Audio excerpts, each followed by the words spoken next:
how can we as regular people distinguish between what's a normal loss of vision because of eyesight? God, I'm going to get Nice. it right by the It's end gonna of be a this, good fight Bryce. at the Starrett house. I love it. And how do we know whether there is potentially something more serious underlying that, and that, something for which we would want to go seek, professional Sure. help for? Yeah. I mean, number one, we should always be seeking professional help to rule out health issues, to rule out scary stuff. But most often it's not something structural, it's something functional. And, somebody whose prescription's drastically changing I or just have to stop you. I'm sorry to interrupt. I want you to say that again because we always say around here, everyone who's listened to us knows we treat the man, sorry about the gender, we treat the man, not the scan, right? That's the rhyme is that Yep. your knee MRI is not who you are functionally. And I just want to say that it's not surprising to me that you adopt the same principle.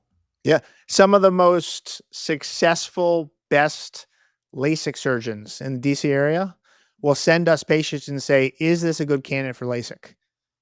And at first I'm like, what are you doing? Like, you're the expert. Why are you having me tell you that? But people's prescriptions change indefinitely. And a lot of people listening who've had LASIK probably needed a touch up, or probably many are in glasses or contacts after. LASIK is just taking any prescription and drawing a line in the sand and saying, okay, we're going to lock this in. But there's a brain and a person attached to the eyeballs that is adapting to that setup. And so if we have the focusing, flexibility, and stamina, if our accommodative system, the inside muscles of the eyes, is fluid, then we shouldn't really be seeing drastic or really changes at all in terms of eyesight. But somebody who is in sales all day or an athlete who's engaging with space is going to have way less likely of a chance of adapting to visual stress than somebody who is on a screen all day long, or an attorney. And we joke and say, like, attorneys who are reading all day and on screens all day, it's almost impossible not to have a functional vision problem. It's just a matter of what does that look like. Interesting. Like I'm wearing a foot coffin. Yeah. Hey, Jason, I don't know if you heard this, but what he just said is I need to kayak more. Yes. And you're going to have That to is run the going to business help more. stop this. Good talk. Yeah, good talk. Hey, this was really Good, really yeah, good. go out in Thanks. nature Moving more. on. Absolutely need to kayak more and let Juliet actually lead you, because I know she's the expert in this space. She's just the world champion. No big deal. Cavemen didn't wear glasses. Cavemen also didn't live as long as us, but vision is intended to guide movement outside in natural light, scanning the horizon for the saber-toothed tiger coming at you or for dinner.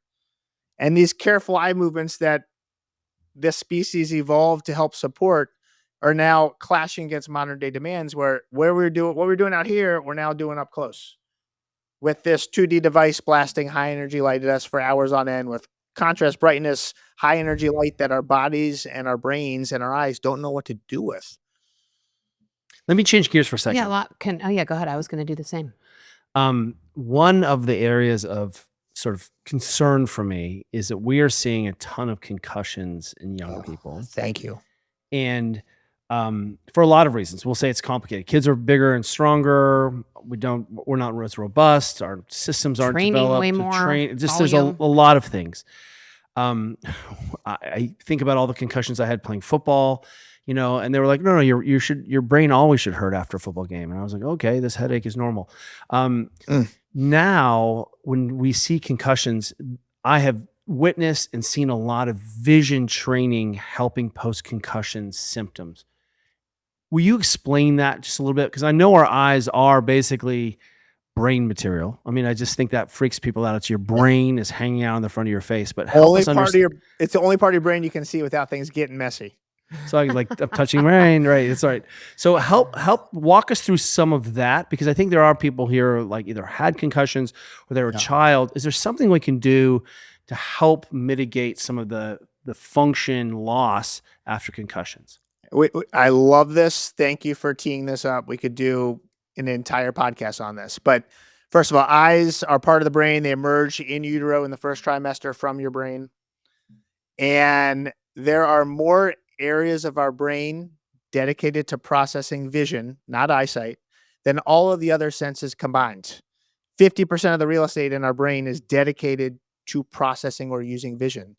2/3 of the neurons entering our brain originate from our eyes. In my opinion, you cannot have a head injury, minor or major, and not have vision be impacted. It's just a matter of at what level. And so often people don't recognize that their present day challenges or symptoms or frustrations can be tied to a prior head injury. And very often it's you hit your head on the countertop or had a playground accident when you're younger, but you never got the eye brain connection checked. And this isn't getting your eyesight checked. This is getting your vision checked. The tracking, the focusing, the depth perception, the eye teaming. 28% of Americans have had at least one concussion in their lifetime. And this is from NIH, mile down the road from my office in Bethesda, Maryland. Yet we look at concussion really from one of two ends of the polarity. Either you got your bell rung, you're fine, get back in there into life, or, oh, no, I'm so sorry. Go sit in a dark room and just like hang out until things get better. In my opinion, the visual symptoms after a concussion, they sometimes get better as we adapt and start to use our brain differently than it's wired. But the problems don't go away unless we use our eyes to rewire the brain with something like vision performance training. So the headaches, dizziness, or nausea with screen engagement, the sensory overload when you're in a mall or grocery store or in an environment with a lot of busy visual periphery where it feels like this overload and you have to retreat, the light sensitivity, the sound sensitivity, the word retrieval, the expressive language, the headaches, the eye strain, the brain fog. All of this is intimately related to vision and treatable. And I truly believe that with the right work, pretty much every concussion can not only get back to previous level of function, but can often even get to a better place.